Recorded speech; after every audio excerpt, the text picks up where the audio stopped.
ससुराल में वह पहली सुबह मुझे आज भी याद है। कितनी घबराकर मैं उठी थी, यह सोचती हुई कि कहीं देर न हो जाए।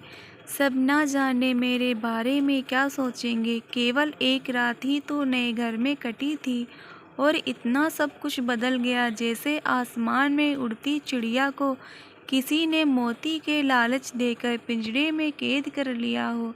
शुरू के कुछ दिन तो यूं ही गुजर गए।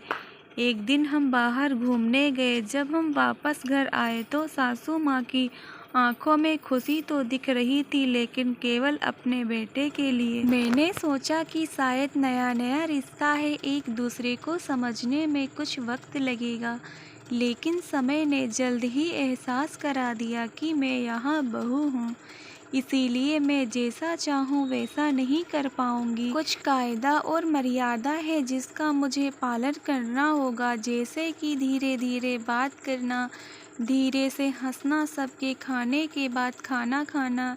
यह सब आदतें मुझे अपने आप आ गई। माँ से भी बात कम होने लगी, जिसकी वजह से मुझे पीहर की याद आने लगी। ससुराल में पूछने पर कहा गया कि अभी नहीं, कुछ दिन के बाद जाना। जिस पति ने शादी के समय कहा था कि अपनी बेटी पास में ही तो है, कभी भी आ जाया करेगी, उसके भी सुर बदल गए। अब मुझे धीरे धीरे यह समझ में आ गया था कि शादी कोई बच्चों का खेल नहीं है। इसमें केवल घर नहीं बदलता, पूरी जिंदगी बदल जाती है।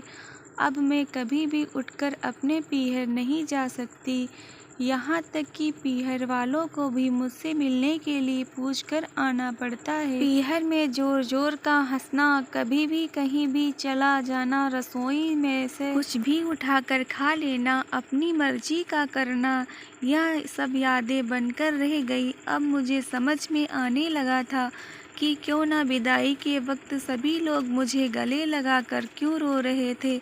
असल में मुझसे दूर होने का एहसास उन्हें हो रहा था, लेकिन एक और बात थी जो उन्हें अंदर ही अंदर परेशान कर रही थी कि अब जिस सच्चाई से मुझे इतने दिन दूर रखा गया, वह सच्चाई मेरे सामने आने वाली थी।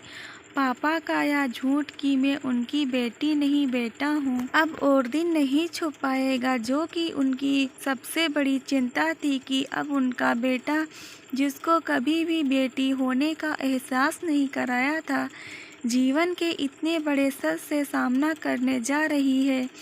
वहीं माँ को भी चिंता सता रही थी कि उनकी बेटी अभी तक कोई एक काम भी नहीं किया करती थी, अब वह पूरे परिवार की जिम्मेदारी कैसे उठाएगी। सभी लोग मेरे इस विदाई और पराए होने का दर्द जान रहे थे, सिवाय मेरे, इसीलिए वहाँ सभी लोग रो रहे थे। आज मुझे समझ आ गया कि उनका रोना गलत नहीं था। यह हमारे समाज का नियम ही है कि एक बार बेटी डोली में विदा हो गई तो वह उस घर के लिए केवल मेहमान ही बनकर रह जाती है।